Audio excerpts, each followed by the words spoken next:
د بایدن په پریکړې د افغانستان په 3 ولایتونو کې سختې مظاهرې.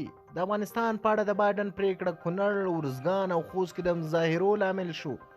ستانه په سلامونه مو هرکلی کوم. د افغانستان د کنګل شوې زیرمې د خوشي کېدو په اړه د امریکا پراخ منفي غبرګونونه راپورته شول او پانګه یې د افغانستان د ملت حق وبلله چې نه باید په دې ډول ویشل شوی وای.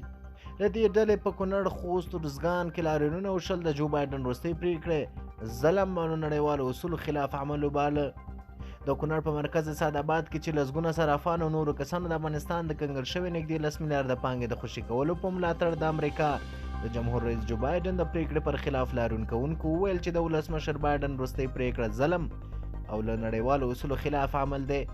لاریونوالو د 19 سپټمبر پیښه کې هیڅ افغان لاس نه درلوده او نه هم برید کوونکي افغانان ول.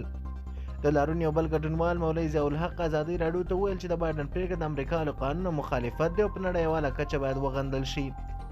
اخوا خوست کې هم لسګونه صرافانو د اعتراضي غونډې په ترڅ کې په امریکا د افغانستان د کنګل شویو پیسو د برخلیک په اړه د ولسمشر جو بایدن وروستۍ پریکړه ظالمانه وبلله.